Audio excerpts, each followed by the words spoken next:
Olá, meu nome é Christian Ariel Seremeuá, sou indígena do povo Xavante com ascendência Guarani Andeva.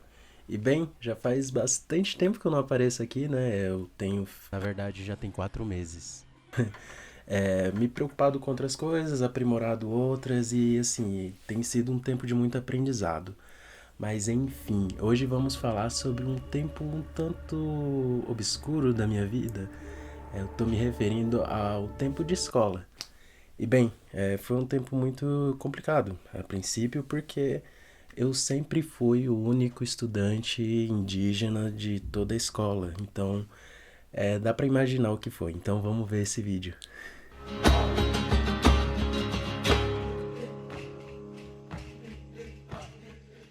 Bom, antes de começar o vídeo, não se esqueça de se inscrever no canal, comentar o que você achou, dar o seu gostei e compartilhar com seus amigos para que cada vez mais as pessoas saibam que existem indígenas no Brasil.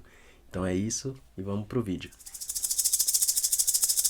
Bom, para começar, eu acho que eu devo contextualizar um pouco. O meu povo é lá do Mato Grosso, o povo Xavante. Apesar de eu ter uma mistura com o povo Guarani, eu sigo exclusivamente o povo Xavante, porque isso é uma regra, assim, pelo menos dentro do povo Xavante, de quem, independente da mistura em que o Xavante a nova geração vem, independente dessa mistura, ele é Xavante, principalmente se vir do pai, né?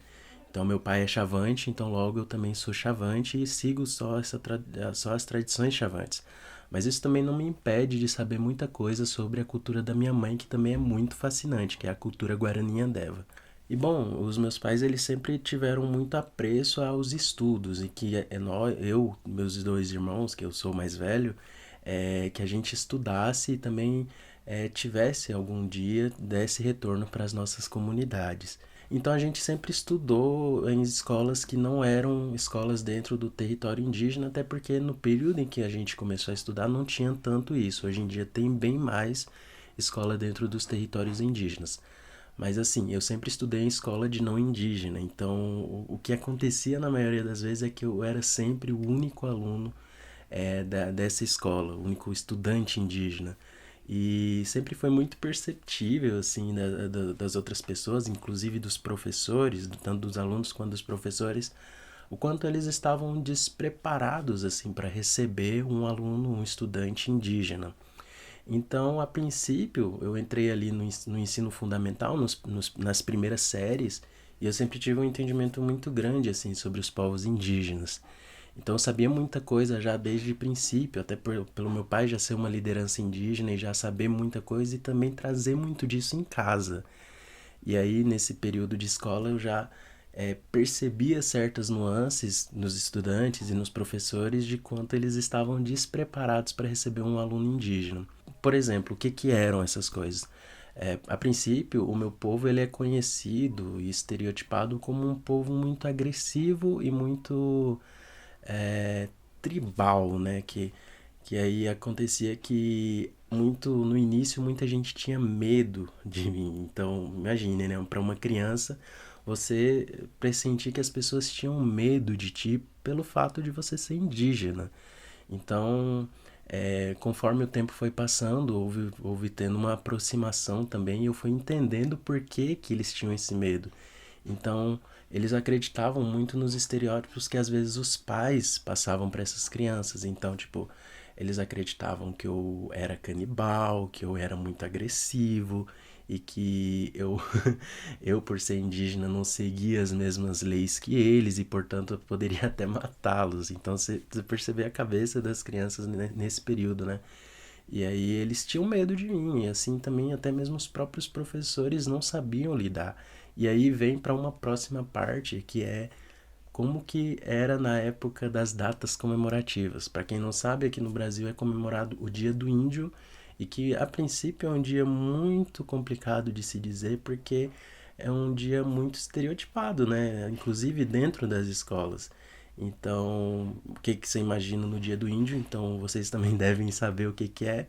É um período em que as escolas, pelo menos na época em que eu estudava, colocavam as crianças de um chapéuzinho de papel e colocavam uma musiquinha da Xuxa para cantar, e isso era o dia do índio, e pintavam as caras das crianças com tinta guache.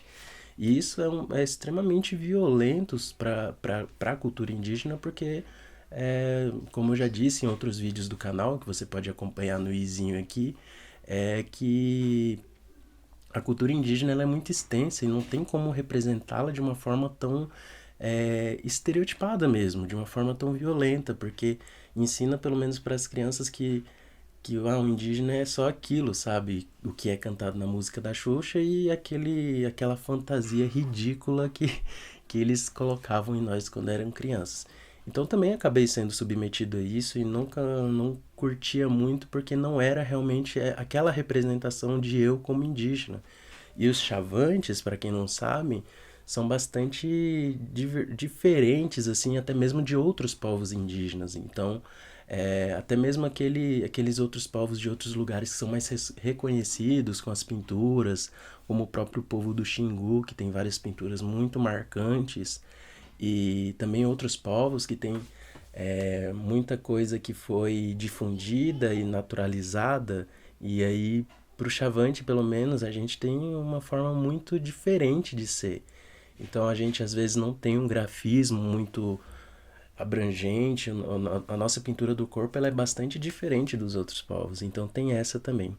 E aí acontecia uma coisa que eu também odiava, era num período que chegava a parte que a gente tinha que estudar uma parte do livro de história e que muitas das vezes contava sobre o índio na colonização. Dá para entender que geralmente eram duas páginas que contavam que o índio, o Brasil foi descoberto, que obviamente não foi, já tinham pessoas aqui indígenas. Inclusive um dado muito interessante é que haviam 8 milhões, em torno de 8 milhões de indígenas aqui no Brasil, e que hoje são 900 mil, e existiam mais de 1.000 povos, e hoje são 300 e pouco. Então, assim, dá pra ver que houve um genocídio naquele período. E também nos períodos subsequentes. Mas, assim, o que me incomodava muito nos livros de histórias, no livro de história, de sociologia e demais matérias que abordavam a descoberta do Brasil, eram que contavam muito simples, de forma tão simples assim que basicamente excluíam os povos indígenas daquilo, e aconteceu muita coisa posteriormente a isso e que eu já, mesmo criança, já entendia sobre muitos aspectos sobre isso.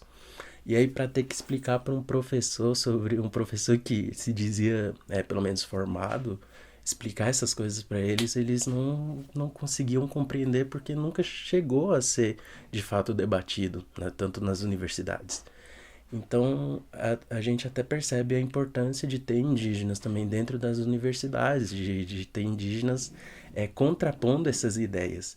Então, foi mais ou menos assim que aconteceu o período em que eu estive na escola, além de todo o bullying e também essa questão do racismo, de pessoas que ficavam muito surpresas de dar conta de fazer coisas muito mínimas, ou às vezes de ser o melhor aluno da sala, mesmo sendo indígena, sabe? Então, era basicamente isso que acontecia. E aí foi um período que, assim, eu não gosto muito de recordar, mas é importante contar para vocês como é que foi experienciar ser sempre o único estudante indígena. Então, as pessoas elas não sabiam como me tratar. E assim, pelo menos eu, como indígena, soube lidar bem até certo ponto. E soube entender que a maioria dessas pessoas realmente não conheciam e não sabiam lidar com os povos indígenas. Mas imagine então tantos outros indígenas que vão para a cidade, que vão estudar, que vão tentar arrumar alguma coisa na vida e lidar com esse tipo de pessoas, sabe? Às vezes não só pessoas que não entendem, mas também pessoas realmente ignorantes nesse sentido. Então é isso. Obrigado por assistir até aqui. Talvez algum vídeo eu conte mais como foi esse período, contando outras partes mais pesadinhas, né? Mas é isso por esse vídeo. Estou voltando, vou começar a produzir mais aqui e tentar aparecer mais aqui no canal no YouTube.